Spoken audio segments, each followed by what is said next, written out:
Hello, 11th graders. So we are moving on to our last part of this lesson, which is just dealing with word problems, which is everything that you're going to be encountering in IB. So up to this point, we've just kind of been recapping all of these things that you've been learning or that you have learned in the past. We've been readdressing and relearning all of these things that you've learned in the past.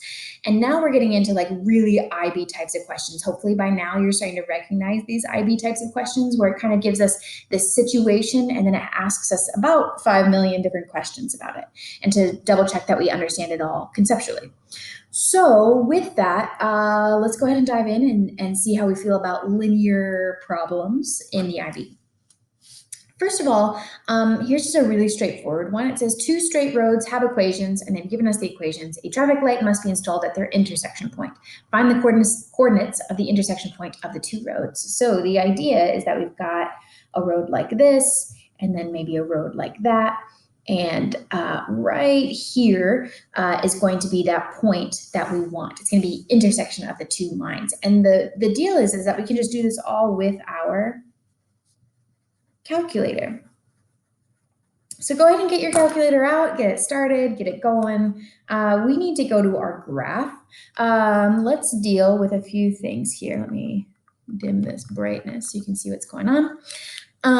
So if you're on the Scratchpad, it'll say Scratchpad right here. It's like Scratchpad is a great place, like a good go-to spot to do most of your calculations in, and your graph is already right there next to it. If you ever wanted to switch over to tabs, notice this like little red guy right here.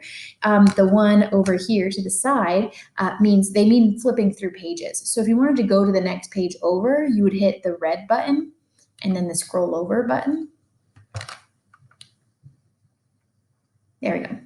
And it would take you over there. Here's a parabola I graphed, I don't know how long ago, but I don't want that there anymore. So I might double click it, delete it, press enter. I want to make sure my zoom is in standard first before I do anything. So I'm going to change my zoom to standard. Now I'm going to double click in my white space, and it's going to automatically come up with a function. And this function is where we're going to go ahead and plug in 3x plus 15. This only works if we've already got y alone, if it's already in y equals.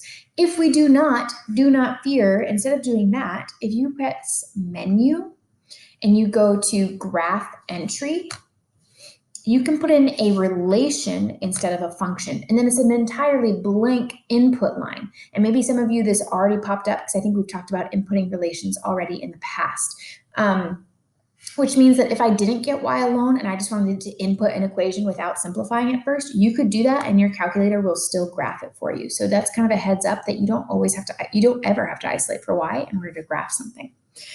Since I'm already here, I'm going to just hit y equals and then do 3x plus 15.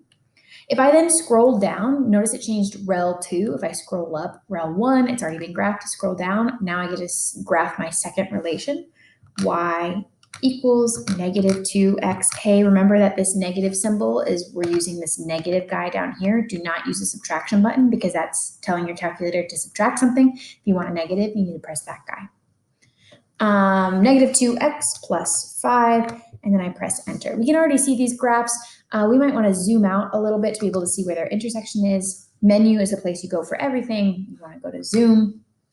Zoom out is 4. If you just keep pressing enter, you don't have to like really go back. If you just keep pressing enter, it'll just keep zooming out until you're done. If you don't want to zoom out or in anymore and you just want the regular cursor back, you just need to hit escape and it'll stop doing the zoom stuff. Okay, so if I want to find the intersection, the place that I always go to first is my menu button. So I hit menu. Now I want to do this stuff called analyze graph. I want to do like, this is where you find your x-intercepts, your minimums, your maximums, and your intersection. So you can scroll down and press enter on 4, or I'm just going to type 4 in. And then I'm going to go ahead, it says lower bound right here. I'm going to hit enter on that lower bound. All it means is it wants you to be to the left of that point at some point, right? So it doesn't mean that's all it means. You could get really, really close. I recommend not getting super close because then you might be a little bit too far and then go to the right of it. But we just want to be to the left of it. That's all it means. Once you hit enter, you end up, not a whole lot changes, only a little bit down here. You'll notice it changes to upper bound. And so that upper bound just means that now we want to be to the right of it. And as we scroll to the right of it, we notice that a point automatically shows up with the coordinates. And then down here, very helpfully, your calculator says intersection. That what you're looking for? And you say, why, yes, calculator. Yes, it is. You can go over here. If these guys get all jumbled up and hard to read, which happens a lot with the calculator, you can always move the text around. Notice right here, you've got an open hand on your calculator.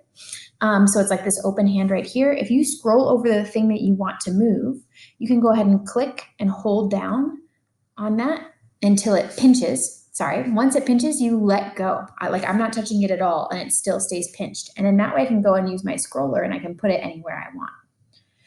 So I'm going to go ahead and put it here to the side, so maybe it's a little easier to read. I just pressed enter to release it, and I can see that that point is -2, 9. And that's it. That's how you use your TI Nspire in order to find this point of intersection. TI-84s, if you have questions, you're more than welcome to go to Google and say, how do I find the intersection of two lines, and find a really quick video, or you can ask me next time in class how to do it, but it will be helpful for these notes today. All right, so the point of intersection is -2, 9. I would recommend that if you are somebody who forgets how to input things into a calculator, that you go back in this video and rewatch the instructions and write out, there's space here on this page, write out the instructions of how to find the intersection, right? How do you enter in a function? If you want to enter in a relation, so you can enter and you can use the function input when you have y alone, but you use the relation button when you don't want to put y by itself, and how to find the intersection and all of that. Write out some future helpful hints. That's what notes are for, is to write hints for future you on how to do this. Drawing the pictures, say, hey, use a calculator. Instructions on how to use a calculator. That's what notes are for, is to help future you when you finally go back and start taking ownership of this material. Okay.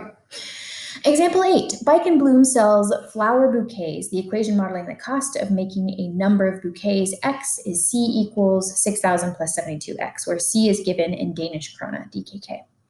We want to find the gradient of the line representing the equation. And the gradient is always, as long as there's only one X variable, it's the number that's being multiplied in front of X. Okay, so we'll notice that here it's positive 72.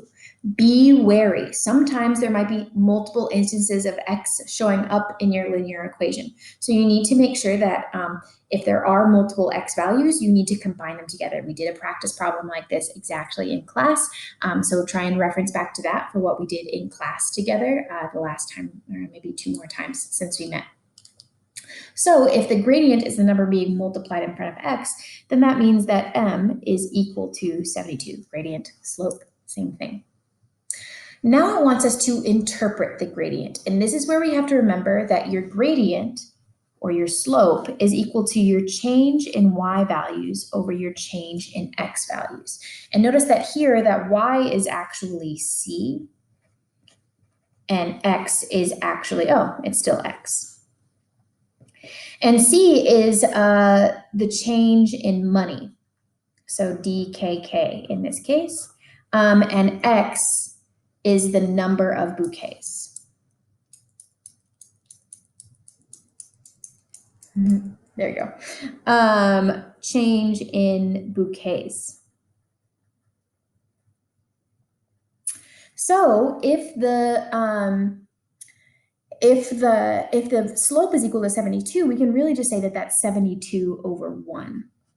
And that's 72 Danish krone per 1 bouquet. So it's a relationship of these two variables together. And what is the constant relationship between these variables? The constant relationship between these variables is that it's 72 Danish krone for every 1 bouquet.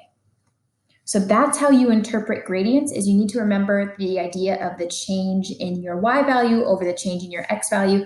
And that's how it's relating these variables together. So then 72 Danish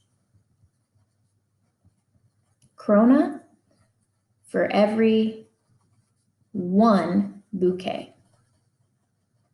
So it's the cost. It's the cost of the bouquet.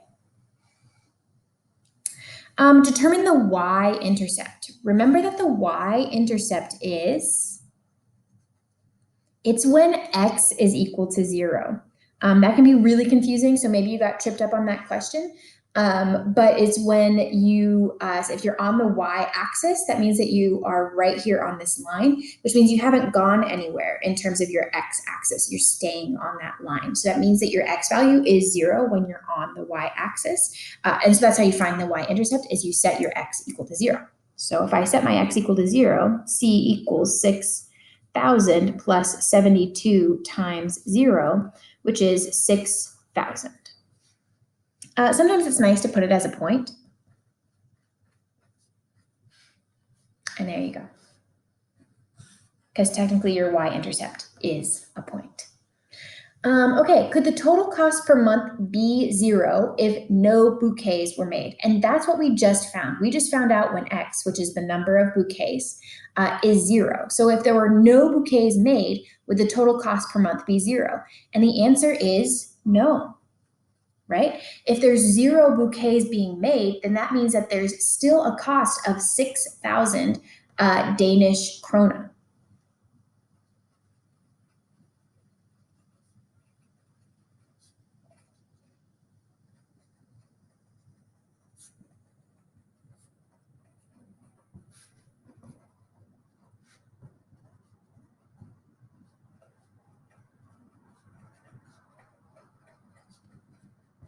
I would like for you to go ahead and take a second and think about it. Think it critically. Why would there still be a cost even if we haven't done anything yet? Why, if we haven't even made any bouquets, used up any resources, why is there still a cost for us to be in operation? So go ahead and just kind of write out that free response answer. So some things might be that the cost of the building might, there might be like a rental fee that you need in order to just be in the building, period. The cost of the personnel who are there, whether you make them or not, you're still paying for them to be there. It could be, those are the two main things I can think of. Hopefully you guys thought of some more, and I'm looking forward to reading them.